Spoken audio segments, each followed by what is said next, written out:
Bom dia, povo de Deus. Estamos começando Manhã com Deus.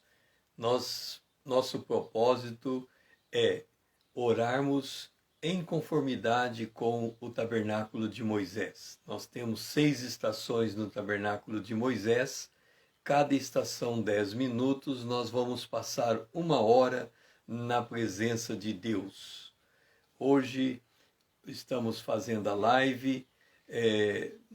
Nosso objetivo nesse momento é trabalharmos o Salmo de número 144. A partir desta semana em cada bloco de estação, nós estaremos trabalhando um conjunto de um texto bíblico, uma porção do texto bíblico, e dentro dessa porção estaremos localizando as 6 estações do tabernáculo.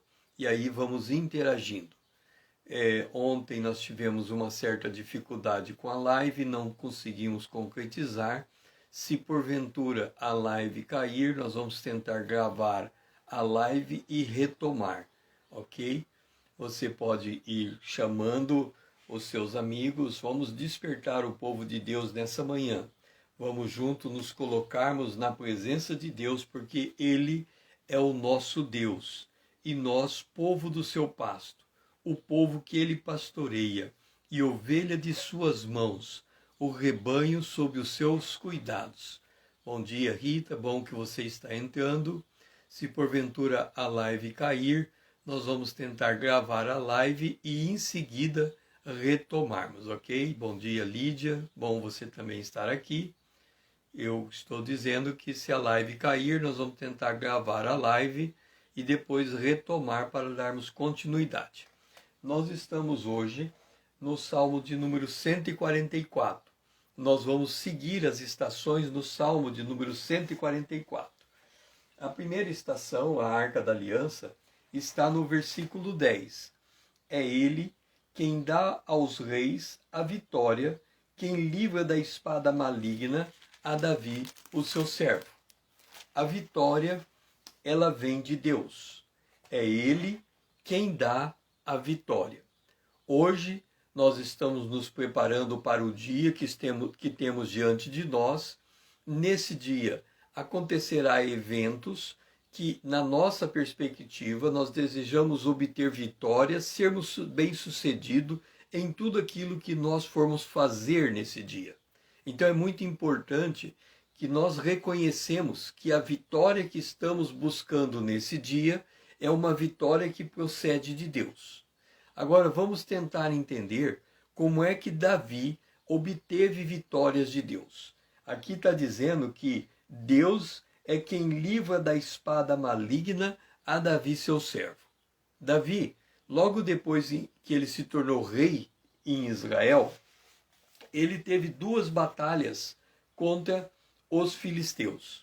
Essas 2 batalhas estão registradas em 2 Samuel, no capítulo 5, a partir do verso 17. Davi, quando ele foi para a primeira batalha, no verso 19 diz assim: Davi consultou ao Senhor, dizendo: subirei contra os filisteus? Entregar-mos-ás nas mãos? Respondeu-lhe o Senhor: sobe, porque certamente entregarei os filisteus nas tuas mãos. Observa que nós estamos lendo no Salmo 149 que Deus dá a vitória a Davi. Agora, Davi, que vai partir para essa vitória, pede de Deus a estratégia para enfrentar a batalha.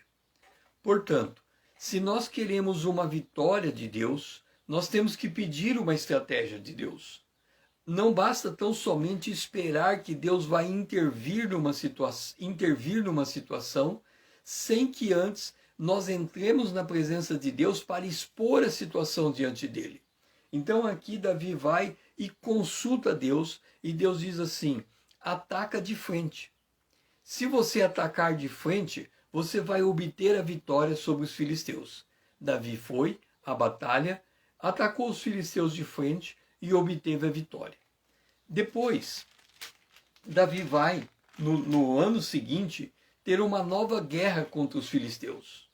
Observa que quando nós andamos com Deus, e o nosso propósito é aprender a andar com Deus, a gente pensa assim, para andar com Deus, basta fazer a coisa de uma maneira. Se eu fizer sempre dessa maneira, vai dar certo. Na verdade, andar com Deus não é fazer tudo da mesma maneira. Andar com Deus significa ter um relacionamento pessoal com Ele e trazer as circunstâncias de vida na presença dEle para que Ele nos auxilie nessa caminhada. Então, andar com Deus é um relacionamento. E quando você tem um relacionamento, em cada situação você tem que perguntar àquele que está do teu lado o que ele pensa a respeito daquele assunto. A gente quer andar sempre no automático. É por isso que às vezes a gente está caminhando com alguém e essa pessoa muda um pouco o seu comportamento, a gente fica desesperado, porque a gente quer previsibilidade aonde não existe previsibilidade. Observe uma coisa, eu estou aqui, você está aqui. Você vai conversar comigo, nós vamos bater um papo. Nós estamos conversando, ok? Ora, se estamos conversando e eu falo alguma coisa, eu espero que você responda em relação àquilo que eu estou falando. Mas eu não sei o que você está pensando e eu não sei o que você vai falar. Então, se eu não sei o que você vai falar, eu tenho que prestar atenção no que você está dizendo. E o que você está dizendo pode mudar a minha forma de pensar. Isso é diálogo. Diálogo, nós entramos de um tamanho e saímos por um tamanho maior. Significa que, quando estamos conversando, um está acrescentando algo ao outro. Muitas vezes, nós não temos diálogos porque nós não buscamos que um acrescente algo para o outro. Davi, quando ele vai para a batalha, ele tem um relacionamento com Deus. Ele sabe que Deus vai lhe dar a vitória, mas ele precisa saber como que Deus vai lhe dar, como que essa vitória vai ser entregue. Então ele pergunta, Senhor, como é que eu enfrento o inimigo? Enfrenta de frente. Ok, ele enfrentou de frente, bateu, venceu. No ano seguinte, nova batalha, o mesmo inimigo, provavelmente o mesmo lugar. O que Davi faz? Ele não vai de frente. Ele vai e pergunta de novo para Deus, Senhor, como eu vou fazer nessa batalha? Davi consultou ao Senhor e Deus lhe respondeu, não subirás, rodeia por detrás dele e ataca-os por defronte das amoreiras. E há de que ser, ouvindo tu o estrondo da marcha pelas copas das amoreiras, então te apressarás e o Senhor que saiu diante de ti vai ferir o arraial dos filisteus. Então veja bem, na primeira batalha, enfrente de frente.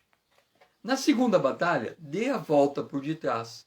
Pare diante das amoreiras, espere ouvir um estrondo de marcha, então você sai à batalha.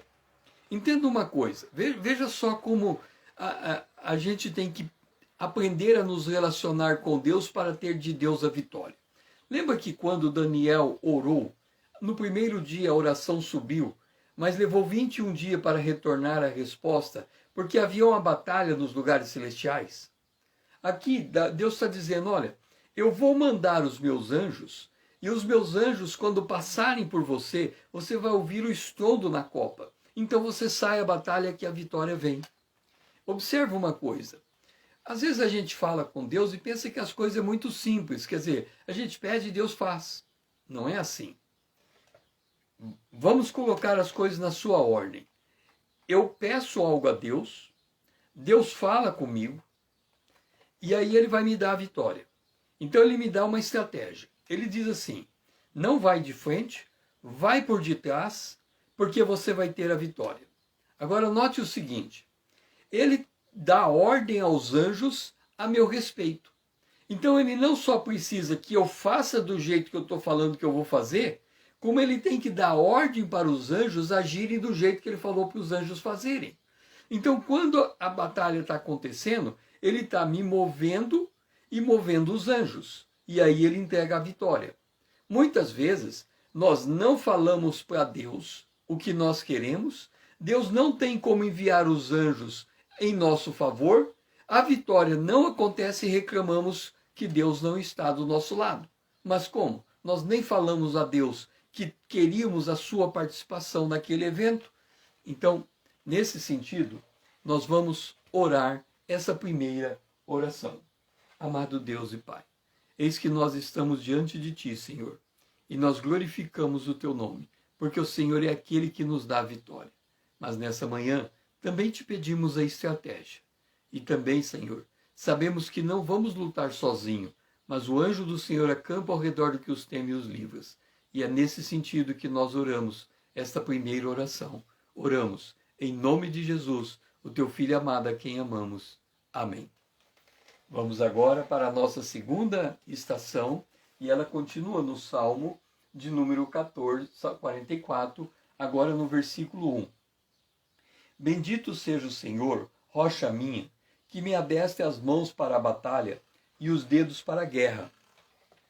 Olha como funciona a dinâmica. Na primeira estação, nós vimos que Deus nos dá a vitória, ok? Deus nos dá a vitória. Mas na experiência de Davi, esta vitória, para ser obtida, tem que ser buscada diante de Deus as estratégias. Porque Deus precisa nos movimentar em direção à vitória, mas Ele também tem que movimentar o seu exército de anjos em nosso favor para nos entregar essa vitória. Agora Davi vem e fala assim: Ele é aquele que fortalece as minhas mãos, adestra as minhas mãos para a batalha e os meus dedos para a guerra. Observa, em tudo nós temos que ter sabedoria. Eu não entendo hoje como é que os pais educam os seus filhos. Os pais educam os seus filhos, na verdade não educam, eles se deixam levar. Uma criança de 0, 1, 2, 3, 4, 5 anos, elas praticamente comandam os seus pais. Os seus pais acham bonitinho tudo que elas fazem, eles tentam sair, é como se a criança estivesse liderando os pais, ok? Bom, eu também já fui pai, sou pai. Fui pai no sentido em que eu tive filhos pequenos. Eu fui pai com filhos pequenos. Os meus filhos tinham 0, 1, 2, foram passando por essas faixas etárias. O que eu fiz para educar, para cruzar os meus filhos nessa faixa etária? Quando ele tinha 0 ano, eu fui na literatura e procurei saber qual era o comportamento esperado de uma criança de 1 ano. Então, eu sabendo qual era o comportamento, eu procurei ajustar o que eu ensinava a eles à luz do comportamento de 1 ano. Quando eles fizeram 1 ano, eu procurei saber qual era o comportamento esperado para 2 anos. Fui na literatura e li a respeito.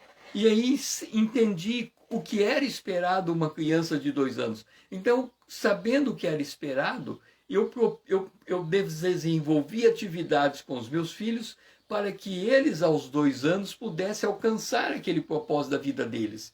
Então, a cada ano, eu procurava identificar o bloco de comportamento esperado dos meus filhos para poder estimular eles. A minha esposa, principalmente, fazia isso com muito mais esmero, porque ela é da área de ensino, é professora, então ela sabia também as faixas etárias dos nossos filhos. Por exemplo, quando meu filho tinha 2 anos, eu tive que colocar ele na creche. Por quê? Porque como a gente, não era porque a gente, nós não colocamos não decidimos colocar o nosso filho na creche porque a gente precisava trabalhar, não era isso. Acontece que o tipo de vida que a gente tem hoje, a gente tem poucos amigos que pode encontrar com eles e os filhos brincarem. Então meu filho ficava muito sozinho em casa, o outro filho ainda não tinha nascido, ele ficava muito sozinho em casa. Então, para ele poder aprender a se relacionar com outras crianças, a melhor estratégia era colocar ele em uma creche, porque assim ele teria crianças para brincar. Então essa era a principal razão porque ele foi colocado na creche tão cedo, para que ele pudesse ter crianças e desenvolver com essas crianças um relacionamento. Ok, mas eu sabia que o dia que ele chegasse na creche, a primeira coisa que ele ia aprender era um palavrão. E como é que eu ia lidar com isso? Ora, eu saí andando com ele e disse assim: filho, você sabia que tem palavra bonita e tem palavra feia? Ele disse, tem? Tem. Aí à medida que eu ia conversando com ele, eu falei uma palavra, ele virou para mim e disse, essa palavra que você disse é feia. Eu pensei comigo e percebi que aquela palavra que tinha uma pronúncia feia, eu podia tirar aquela palavra do meu vocabulário e usar um sinônimo. Então eu resolvi que a partir daquele dia, eu não mais ia usar aquela palavra, eu ia usar um sinônimo dela. E disse para o meu filho, de fato essa palavra é feia, papai não vai mais falar essa palavra. Ele foi para a creche, voltou no primeiro dia com um palavrão. Quando ele falou o palavrão, eu disse, repete. Ele repetiu, repete. Ele repetiu. Eu pedi para ele repetir várias vezes. Eu disse, olha, eu estou achando que essa palavra é feia. Será, pai? Repete de novo. Ele repetiu. E aí a gente ficou testando aquela palavra várias vezes. E aí ele chegou à conclusão que a palavra era feia. Ele disse, eu não vou falar mais essa palavra. E assim, eu nunca tive, naquela faixa etária, até os 5 anos, dificuldade com ele, com palavrão. Por quê? Porque eu me antecipei ao fato, sabendo qual era a situação esperada e preparei uma condição para que eu pudesse intervir naquela situação. Davi, ele foi adestrado para a batalha. Lembra quando Davi foi lutar com Golias? O rei Saul colocou sobre ele os seus apetrechos de guerra. Davi sentiu aquilo muito desconfortável, muito pesado. Ele não conseguiu manejar. Quando ele foi e atirou a funda sobre a cabeça a pedra, acertou a pedra na testa do Golias, Golias caiu no chão. Ele foi até lá, pegou a espada de Golias, que pesava 9 quilos, devia ter tido muita dificuldade para levantar a espada, mas Golias está caído, está nocauteado. Então ele desceu a espada e a força da espada de Golias cortou a cabeça de Golias. Ok. Depois daquilo, o rei reconheceu Davi como o seu general e colocou Davi diante das forças armadas. Ok. Passado os tempos, Saul começa a perseguir Davi. E perseguindo Davi, Davi tem que fugir rapidamente e não pôde levar uma espada. E Davi vai até o sacerdote, e lá no sacerdote ele diz assim, você pode me dar pão para eu e meus homens comerem? O sacerdote entregou o pão. Ele disse, você não tem uma espada aqui para que eu possa utilizar? O sacerdote disse, sim, eu peguei como troféu a espada de Golias. Ela está aqui, você quer essa espada? Ele falou, eu não vejo espada melhor do que essa. Pegou aquela espada de 9 quilos e ele lutou com aquela espada. Ora, como que um homem que mal conseguia vestir as roupas de Saul agora estava habilitado a manejar uma espada de 9 quilos? Davi, ele aprimorou as suas habilidades de guerra. A mesma coisa é esperado de nós. Quando nós vamos até Jesus, ele disse, vinde a mim todo cansado e oprimido. A gente entrega o fardo para Jesus, descarrega o fardo do pecado. Mas depois ele diz assim, aprendei de mim que sou manso e humilde de coração. Em todas as áreas da nossa vida nós temos que buscar aprender. Aprender como me relacionar com minha esposa, como me relacionar com os meus filhos, como me relacionar no meu ambiente de trabalho, aprender como me relacionar comigo mesmo, aprender como me relacionar com Deus. Em todas as esferas da nossa vida, nós temos que estar disposto ao aprendizado. Deus adestra a minha mão para a batalha. Deus é o que dá a vitória, mas Ele me capacita para essa vitória. Ele não vai entregar uma vitória para quem não se propõe a aprender as estratégias de Deus. Ele não vai dar a vitória só porque você quer ganhar alguma coisa. Ele não dá a vitória para menino, menina mimados. Ele dá a vitória para quem vai se preparar para receber essa vitória, para quem estuda, para quem entende as estratégias de Deus, para quem ganha discernimento, para estes Deus dá a vitória. E é nessa situação que nós vamos orar neste momento. Pai, nós precisamos de vitórias nesse dia, Senhor. mas também precisamos aprender as estratégias do Senhor para ter essa vitória. Mas também precisamos mudar alguma coisa dentro de nós para alcançarmos a vitória.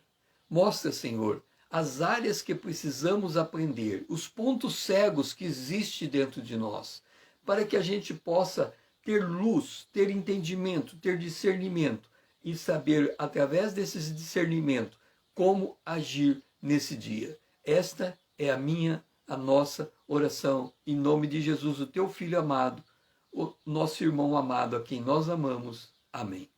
Vamos para a nossa terceira estação.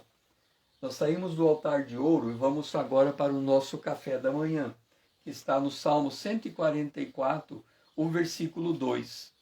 Minha misericórdia e fortaleza minha, meu alto refúgio e meu libertador, meu escudo, aquele em quem confio, em quem me submete o meu povo. Olha só, Deus é Ele é a minha misericórdia. Deixa eu te dizer uma coisa. Há um salmo que diz assim: de manhã o Senhor estende a tua misericórdia e à noite vem a sua fidelidade. O que significa isso? O dia está aberto. Nós não sabemos o que o dia nos espera. Nós não sabemos o que vamos enfrentar. Nós não sabemos das experiências que vamos passar. Então nós estamos dependendo da misericórdia de Deus. Por que dependemos da misericórdia de Deus? Quando a gente anda no Brasil, a gente entende que a nossa nação é uma nação que vive em paz. Nós não temos conflitos armados. Sabemos que na área da polícia e dos crimes e dessas coisas, elas são bem difíceis. Mas nós não temos uma outra nação nos atacando. Então nós vivemos num relativo estado de paz. Só que a Bíblia diz que o mundo jaz no maligno. Se o mundo jaz no maligno, significa que quando eu sair daqui, desse momento de oração, e entrar no meu dia a dia, eu sou como uma ovelha sendo conduzida ao matadouro. Por quê? O maligno, ele veio para matar, roubar e destruir.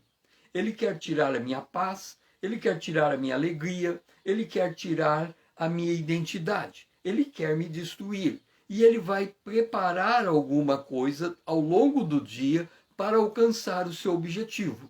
Então eu estou saindo da presença de Deus nesse momento de oração para servir a Deus no mundo que eu estou, correndo o risco de alguma coisa acontecer contra mim. Eu preciso do quê? Da misericórdia de Deus, dos cuidados de Deus, das provisões de Deus. Então eu tenho que reconhecer que eu estou na dependência de Deus. Esse dia que se apresenta diante de mim é um dia que eu preciso andar nele, na confiança, na misericórdia de Deus. Quando o dia termina, então eu olhando para o que aconteceu, eu posso dizer: Deus foi fiel. Até aqui me ajudou o Senhor. Ele me guardou. Deus é bom. Então quando nós olhamos para ontem, nós vemos a bondade e a fidelidade de Deus. Quando olhamos para hoje, nós enxergamos a misericórdia e os cuidados de Deus. Então, Ele é a minha misericórdia, Ele é a minha fortaleza, Ele é o meu alto refúgio. Alto refúgio significa: os que esperam no Senhor subirão com asas como águia. Por quê? Lembra que Ele me dá a vitória? Se Ele me dá a vitória e Ele me dá a estratégia, e Ele envia os seus anjos em meu favor, então para que Deus possa completar a obra, Ele precisa de tempo, porque Ele tem que preparar as pessoas que estão vindo ao meu encontro, tem que me preparar para esse encontro, tem que preparar os anjos para esse encontro. Envolve todo um aparato de guerra, não é coisa simples Deus nos dar a vitória.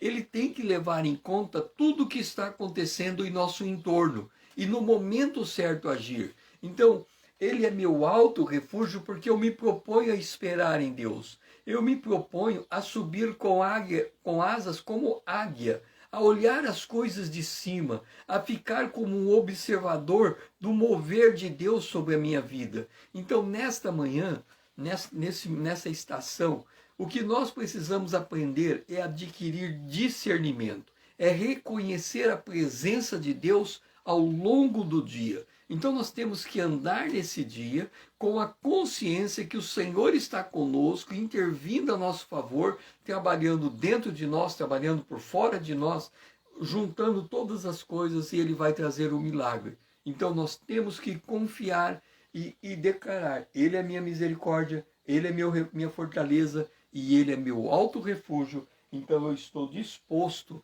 a esperar em Deus. Eu estou disposto a esperar em Deus. Observe uma coisa. O Senhor é o meu libertador. O Senhor é o meu libertador. O que significa isso? Significa que nós, se a gente pudesse, a gente devia ter um diário. E nesse diário, escrever as coisas. O que eu espero acontecer nesse dia? As pessoas que andam preocupadas, elas não sabem que estatisticamente 90%, na verdade é 99% das coisas que a gente pensa que vai acontecer não acontecem. A gente se preocupa por coisas que nunca vão acontecer. A gente sempre pensa o pior. A gente alimenta o nosso coração do desastre. Eu tenho uma regra comigo, por exemplo. Vamos supor que eu estou numa roda conversando com alguém. Aí alguém chega e conta um acidente de carro. Ele conta o acidente, foi assim, tá. Ok, eu presto atenção. Quando ele termina de contar aquele acidente, eu sei que alguém que está naquela roda vai contar um outro acidente de carro. Uma segunda história. E quando eu comparo a primeira com a segunda história, o segundo acidente é pior que o primeiro.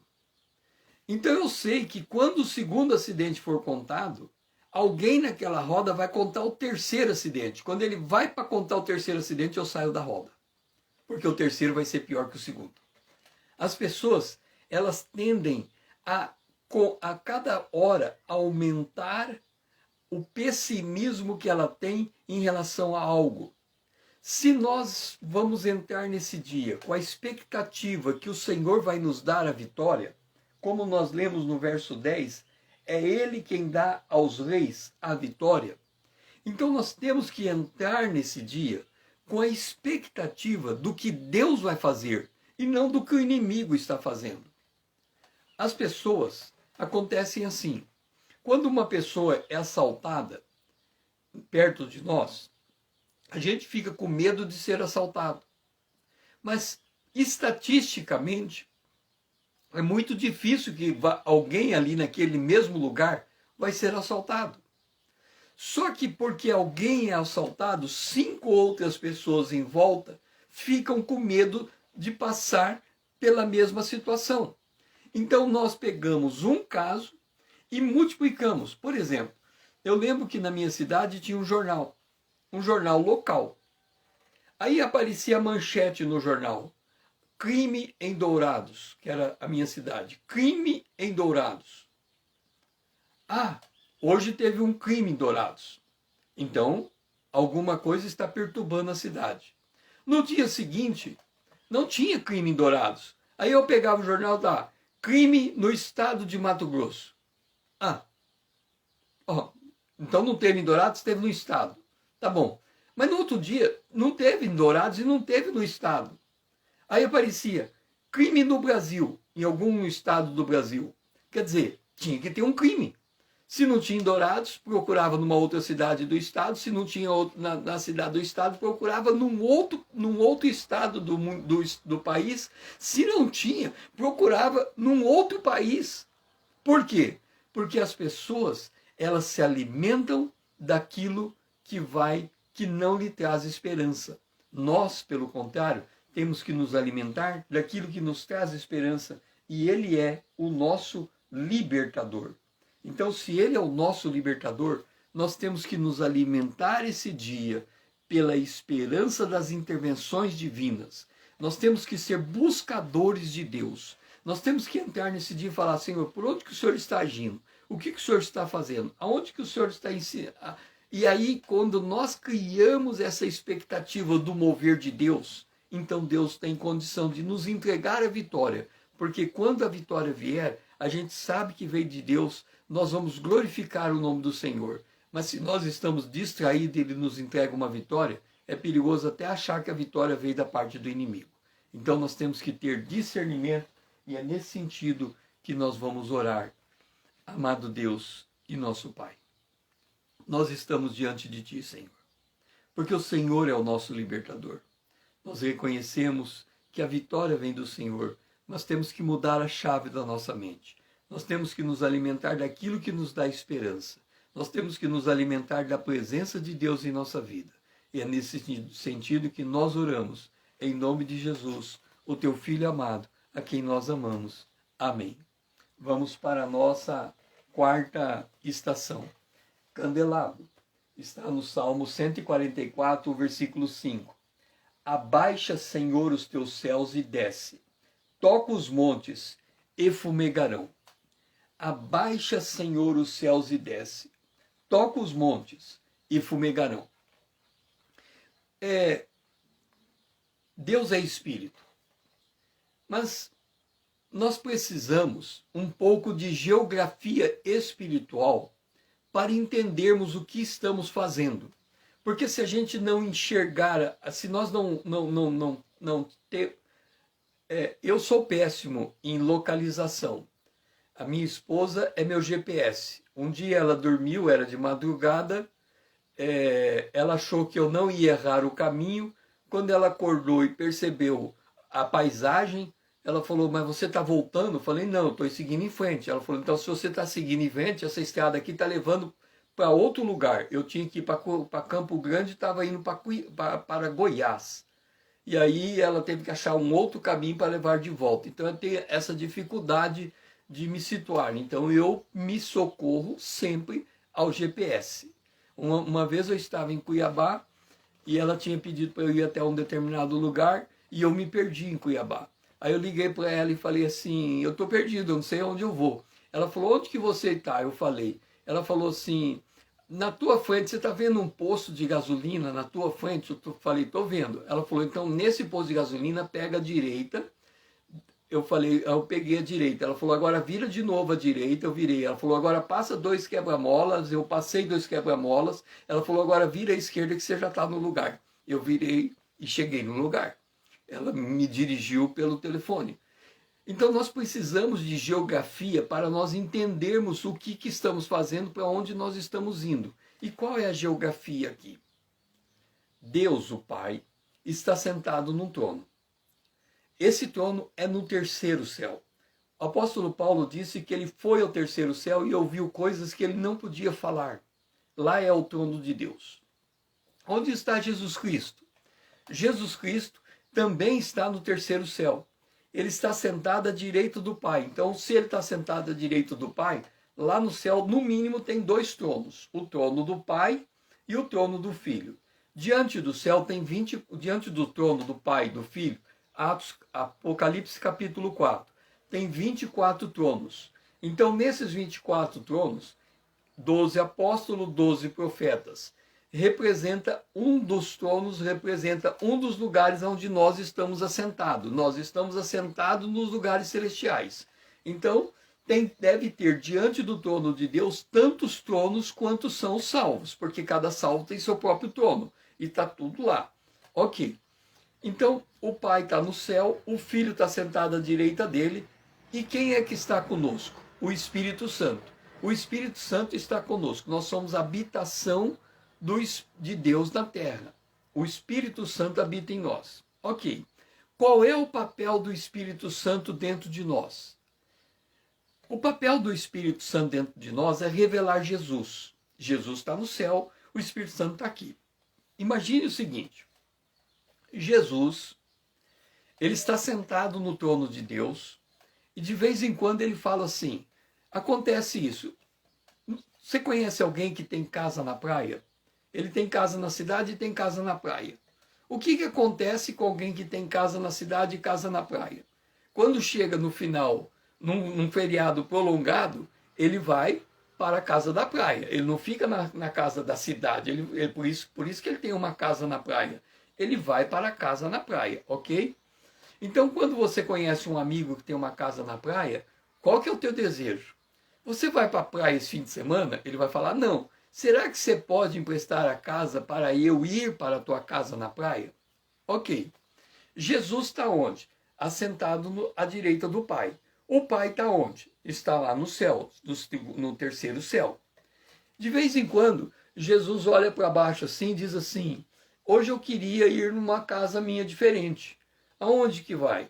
Então ele fala assim, hoje eu vou lá na minha casa que fica no endereço chamado Rita.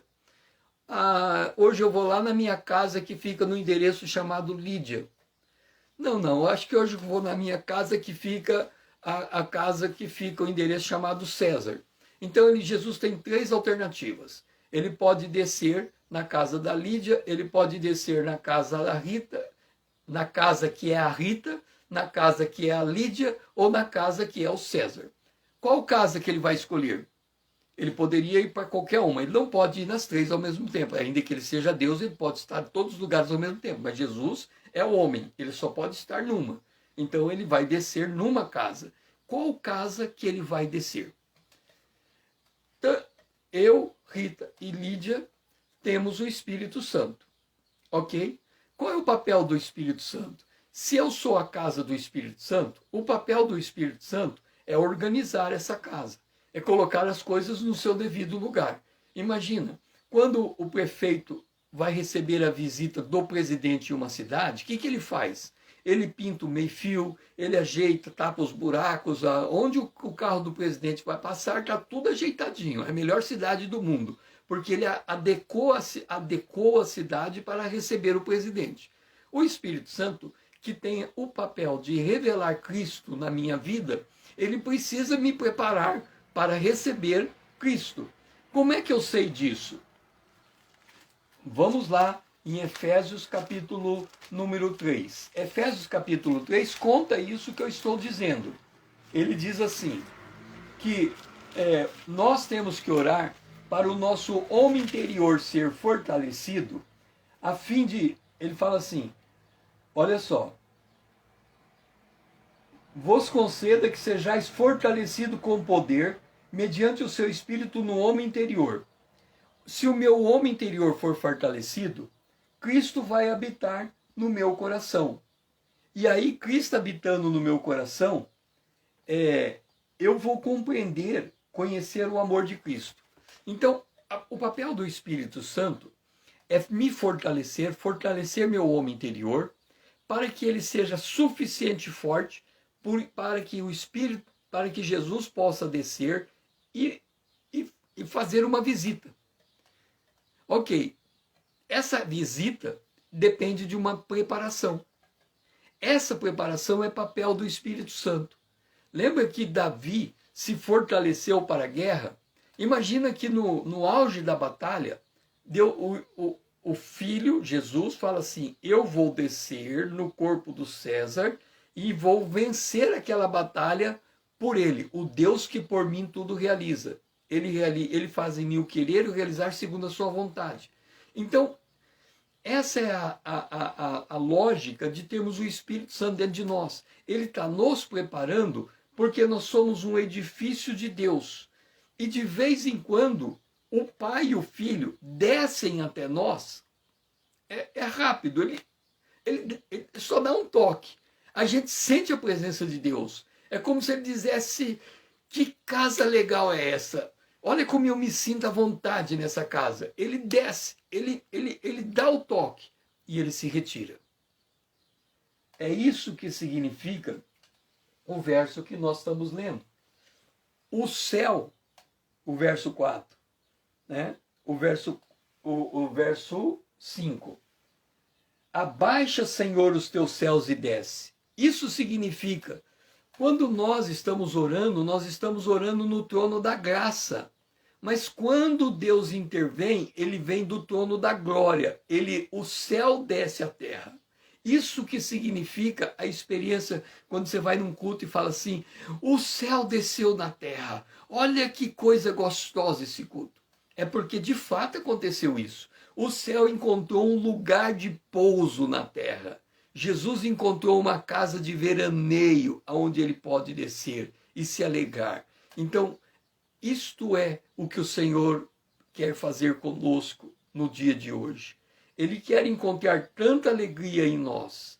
Ele quer encontrar a presença do Espírito Santo atuando em nós com tanta força, com tanta energia, que ele se sente à vontade para fazer esta visita, para entrar na nossa vida, para o céu tocar na terra, para fazer diferença em nós. É nessa expectativa que nós temos que viver esse dia. Vamos orar. Pai, nós glorificamos o teu nome, Senhor, porque o teu Espírito está nos preparando para o céu descer à terra. E quando o céu desce à terra, milagres acontecem, curas acontecem, vitórias são entregues. Por isso, ó Pai, nós glorificamos o teu nome, porque vamos estar nesse dia na expectativa do céu tocar na terra, porque vamos andar na liderança do Espírito Santo. Nós oramos agradecidos em nome de Jesus, o teu Filho amado, a quem nós amamos. Amém. Vamos para a nossa quinta estação, que está no Salmo 144, 3 e 4. Senhor, que é o homem para que dele tomes conhecimento, e o filho do homem para que o estime? O homem é como um sopro, os seus dias como a sombra que passa. Vamos entender agora. O salmista está dizendo, ele está fazendo uma pergunta: quem é o homem para que Deus tome conhecimento dele? Quando nós olhamos a dimensão de tudo que foi criado, nós somos um vermezinho de Jacó. Nós somos uma coisa tão insignificante que a gente fica se perguntando: por que Deus vai olhar para nós? Nós estamos terminando de dizer que o céu vai descer na terra, mas por que Deus vai olhar para nós? Aqui eu quero abrir com vocês primeiro aos Coríntios capítulo 12. Eu creio que não sei se eu já trabalhei esse texto, mas primeiro aos Coríntios capítulo 12 é um texto que fala sobre o corpo de Cristo. E quando nós olhamos para o corpo de Cristo, nós temos que enxergar o corpo de Cristo como ele é. Observe um detalhe. Quando Barnabé tomou conhecimento que Deus estava agindo na igreja de Antioquia, que era um outro estado, um outro país, os apóstolos deliberaram que Barnabé devia até lá olhar o que estava acontecendo. E Barnabé vai, e ele vai até a igreja que está na cidade de Antioquia. E quando ele olha a igreja, o que é que ele vê? Então eu quero que você se transporte para a tua igreja. Hoje a gente não está conseguindo se reunir, mas lembra quando havia grandes reuniões? Então você vai lá para a igreja e olha para dentro da igreja. Você vai encontrar uma igreja com 100 pessoas, com 500 pessoas, com 1000 pessoas. Vai ter bastante gente lá. Então você olha para essa gente que está na igreja e o que você está vendo? Quando você entra na igreja, tem pessoas na recepção te recebendo. Os recepcionistas. Então elas te orientam para entrar dentro da igreja. Aí você entra dentro da igreja, a igreja tem bastante cadeiras, e você senta nessas cadeiras. Então você senta, o marido, o cônjuge, os filhos, está todo mundo sentado ali, e lá na frente tem o pastor.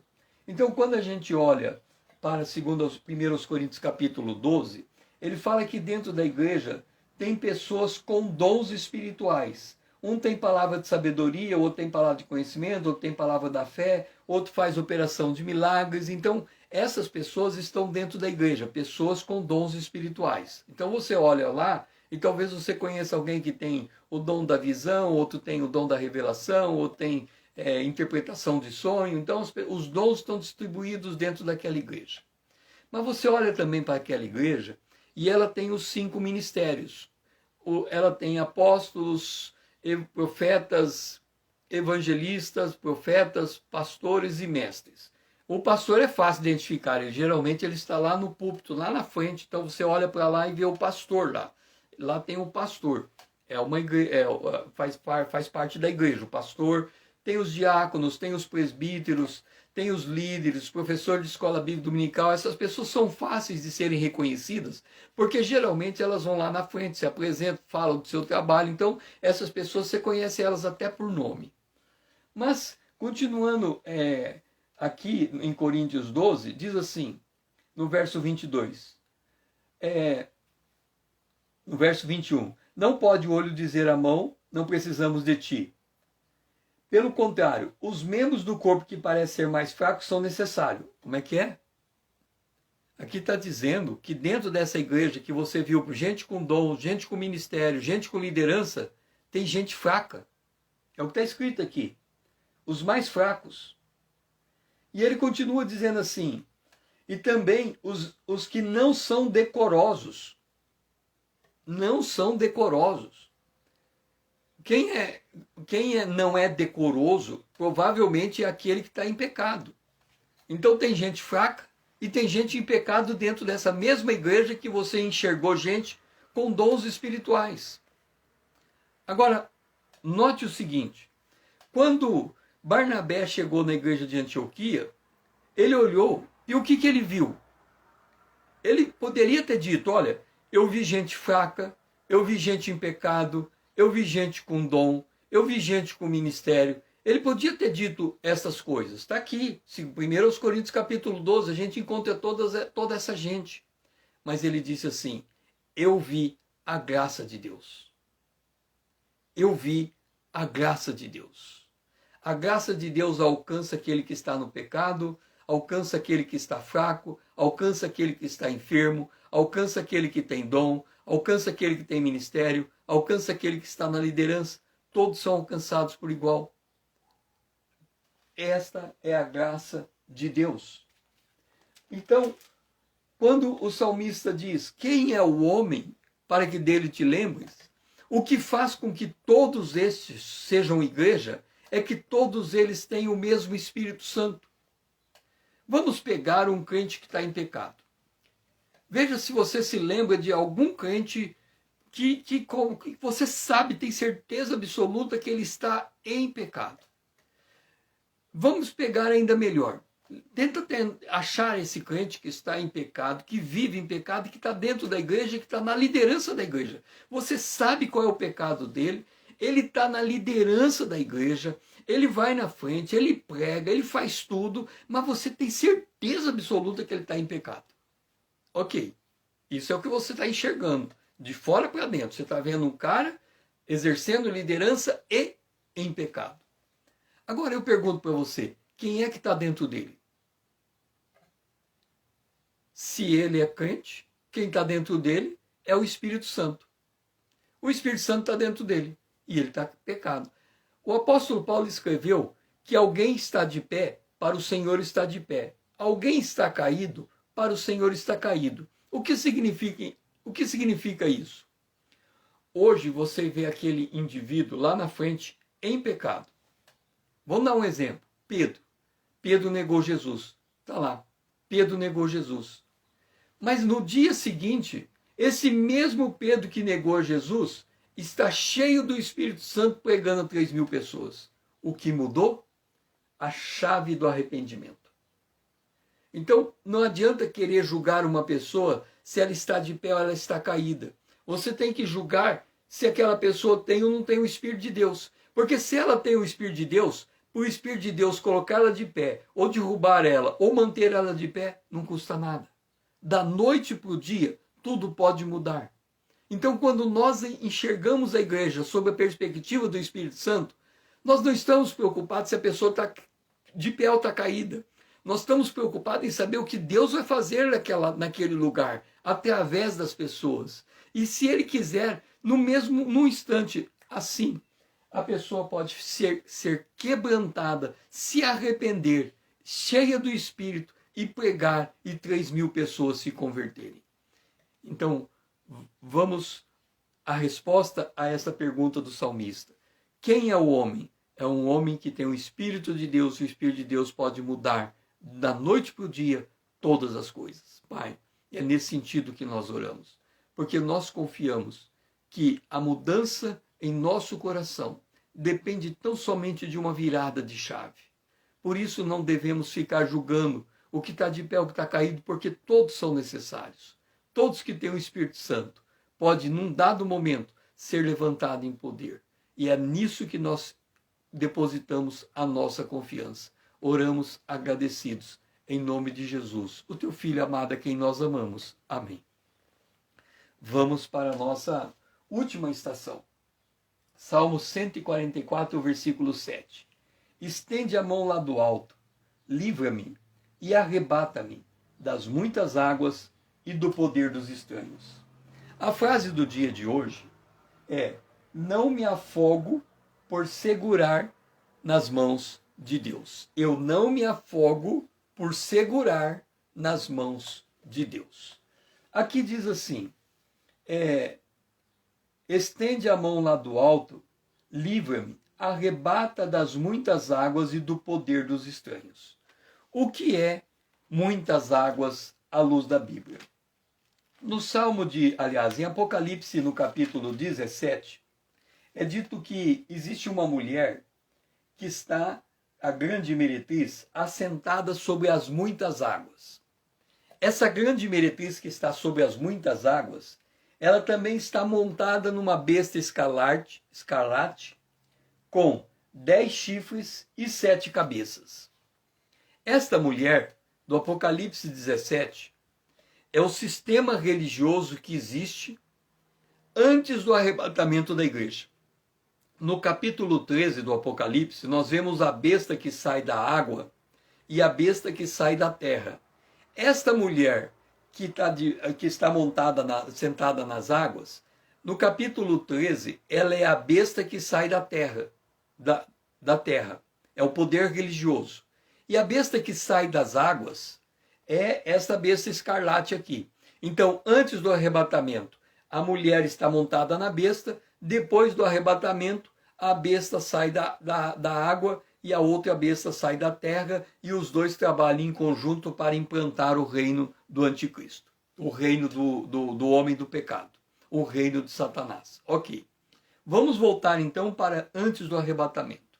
Antes do arrebatamento, esta mulher, que o nome dela é Babilônia a Grande, a mãe das meretrizes e das abominações da terra. Se nós lermos no capítulo 2 e 3 do Apocalipse, nós vamos encontrar ali a Jezabel numa igreja e na outra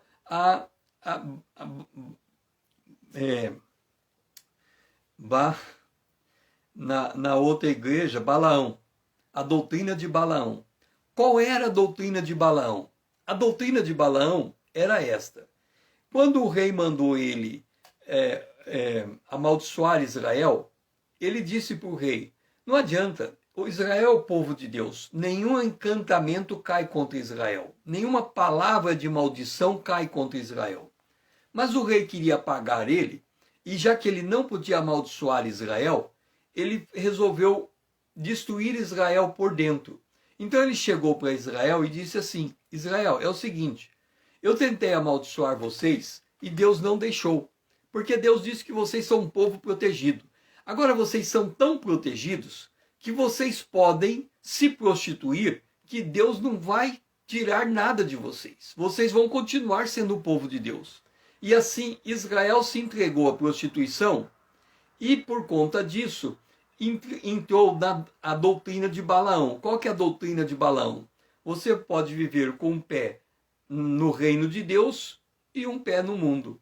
Então você pode balançar nessas duas coisas. Na verdade, se você olhar como alguém comprado e remido, tudo é lícito. Você pode, viver nesses dois mundos por algum tempo. A Bíblia diz que quem é de Deus não vive permanentemente no pecado. Então nós podemos viver, de certa maneira, a Deus dará, sem procurar aquilo que o salmista falou, sem procurar adestrar a mão para a batalha. Por isso que na igreja tem pessoas fracas, tem pessoas enfermas, tem pessoas até dormindo, ou seja, que morreram. Por quê? Participaram da ceia indignamente. Elas não deram valor à sua vida espiritual. E o pai corrige ao filho que ama. Então acaba acontecendo que a pessoa não vive o melhor de Deus na terra. Por quê? Porque ela não busca isso para a vida dela. Ok. A mulher está sentada sobre muitas águas. Águas são povos, raças, línguas e nações. Então, quando diz aqui o texto, no Salmo 144, ele livra-me e arrebata das muitas águas, está dizendo, ele me livra da mão do homem. Ele me livra da mão do homem. Ele livra. Quando eu confio em Deus, ele controla todas as coisas. Ele livra.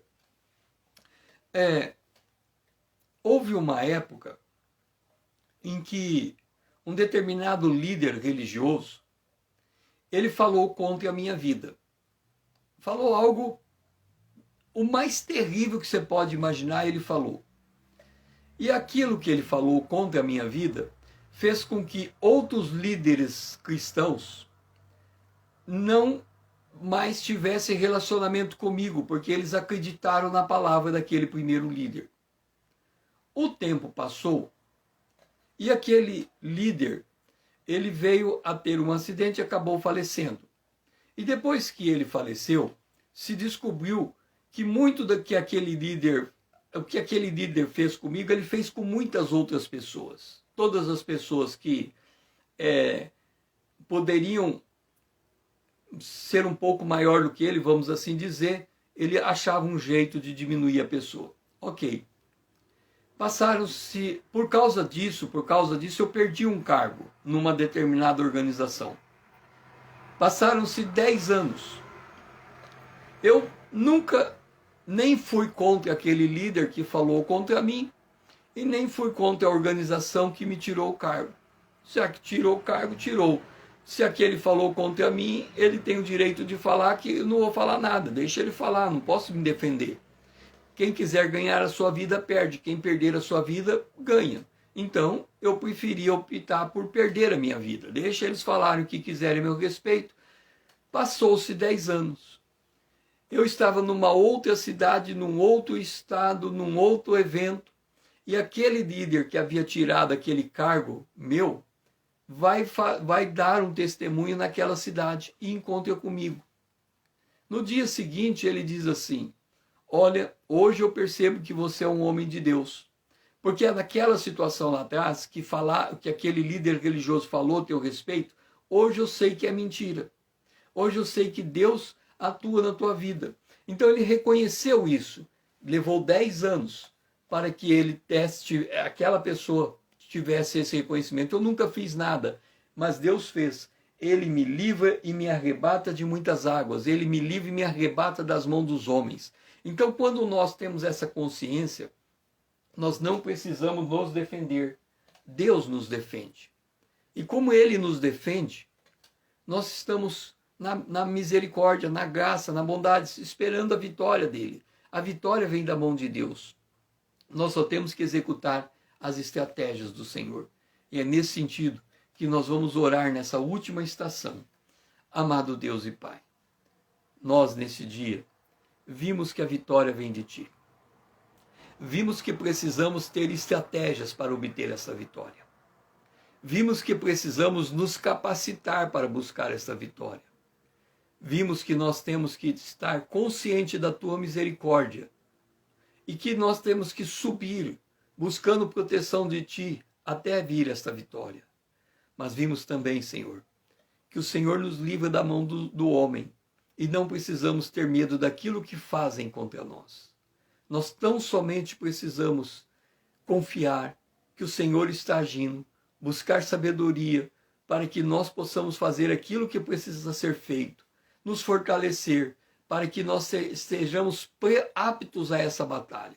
Vamos fazer isso, Senhor, oramos em nome de Jesus, o teu Filho amado. Amém.